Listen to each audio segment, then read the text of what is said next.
What's up, guys? It's King of Knife, it's Valentine EX Turk, and I'm going to be talking about a TV series. Now, I don't really do TV series, so I don't really, I don't do it because I have to review episode by episode, so I don't do those things. But I've been binge watching from Dusk till Dawn, the TV series, and my last commentary got deleted, so I had to make a new one. So that's what I'm doing right now. So. But anyways, yeah, the movie was good and stuff like that, but I prefer the TV show. I became a big fan of the TV show, and it's because the TV show did something that the movie could never have done, and give character to development to the characters and stuff like that, and kept things. No, they did keep to the source material. Like the first 4 episodes was exactly like the movie. I love Zane's portrayal of Richie Gecko. And in the beginning of the series, I really didn't like Madison Davenport's portrayal of Kate. But then after like episode 3 or 4, I actually started. I started caring. I started caring about the character. I actually started to love her, even enough that I got pissed off when Carlo kills her in the second season. Which I'm glad that Kate does come back at the season 3 and has a good ending, even though she didn't go back with her brother Scott. She ended up being one of the Gecko brothers, and I thought that was pretty cool. Which, I gotta say that they build it up so they can actually do a season 4, because after the Queen got destroyed in season 3, someone picked up the amulet that was attached to that Queen, and it was smiling. So it built up with the season 4. Now I like the fact that they did keep I like the fact that they kept aspects of the movie in the first 4 episodes, but didn't make it a copy and paste. There was backstory, character development. We got to know who all the characters were and stuff like that. I love, like I said, my favorite characters are Richie Gecko, Satanico, Seth Gecko, Kate, and even Carlos. Even though I hated Carlos I hated Carlos for the first 2 seasons, I actually started liking him in season 3, because you start to realize he was never a villain. He was just forced to do what he had to do. It was forced. He pretty much had kind of the same kind of life as Scott had, but that's why Scott could relate to him in the beginning until he kills Kate. But Kate does come back, and Carlos comes back as a good guy and tries to help and stuff like that. This series actually made everyone, even though if they're villains, heroes. This TV series put a lot more stuff than the movie ever did. It did a lot of justice to that, And I know this is not a comic book show. This is a thriller action mixed with a little bit of horror, which did really good for what it is. Did wonders that I wish the movie could have done.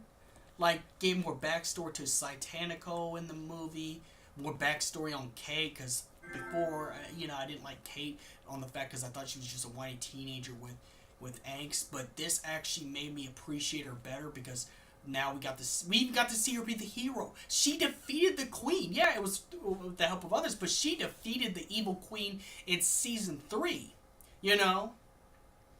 I mean, you gotta admit, Kate is a badass. And that's why I even have a crush on the actress, Madison Davenport, but that's just a separate issue altogether. I mean, I'm not trying to be thirsty, but, I kind of want to become a DM. I kind of want to become a DM, I want to get her on my DMs. But no, but back to it, which surprised me, because if Netflix could get good TV shows like From Dusk Till Dawn, the TV shows, I don't understand how people pay a lot of money to Netflix, but they don't make other shows like the Death Note movie that was specifically theirs good. But back to the subject. That's just a little rant right there. But anyways, they build it up really, really nicely. Season 2. I wish I could remember everything, even though I binged watched it. There's 3 seasons, so all the stuff is hard to remember. But like the pervert character, I forget his name, but I forget what his name is, but he becomes like a professor. I liked when he became a professor because it's like what it is it takes the characters from the movies and make them more human-like than ever. You can relate to anybody, the good guys and the bad guys, except for the cartel leader. But then again, there's always gonna be that one character that is hated by everybody. That is the ultimate douchebag.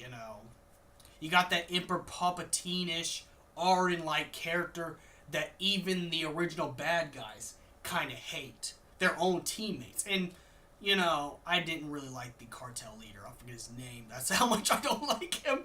But I rooted for Carlos in season 3 because it's like you realize that he had to do what he had to do.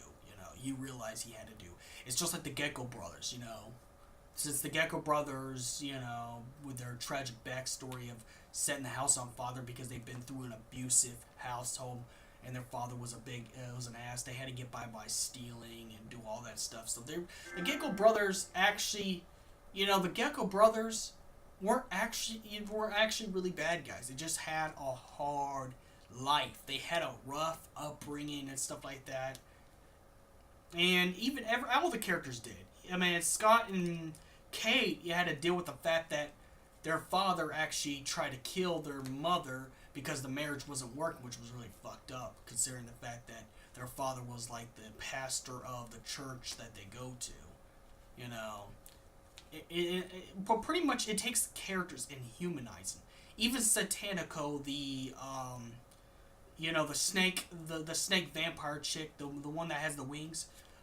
Even she had more backstory. Even she had a lot of backstory toward her, and it made me like her too as a character. Because in the movie, you just knew the legends. You didn't know who she was, why she did what she did, and everything. You didn't even get to see the relationship that Richie actually had with her, which you did see in season 2 in the beginning. Then you seen them break up because Richie had to betray them, but Richie betrayed them just to get close to the leader and take out the leader. What I like about this, don't get me wrong. Even with heroes, the thing with heroes though, to be truly heroic, you got to be the anti-hero. You're gonna have to be able to be the guy that takes one for the team. You got to be able to take the L's for the greater good sometimes. So Richie had to do a little bit of betraying, but it was for the good. Sure, he lost the woman of his dreams, but it was for a good cause. And that's why I said I like Richie's character, because he's willing to take the L's for the team. He's willing to do what it needs to be done, But, it's just, and then I like the ending when Madison Davenport's Kate, was with the Gecko brothers, so I thought that was pretty cool. And I can't get really too much into these seasons because this would be more than 15 minutes. But since I lost most of my material because I had to reshoot this because for some reason PSN didn't save the video. PSN's being retarded right now, so yeah, this is a re-record. So may the crystal be with you. Like and subscribe, and go watch From Dusk Till Dawn, the TV series, if you have Netflix, or if you can find the DVDs cheap. May the crystal be with you. You've run through me with destructive force. I think somehow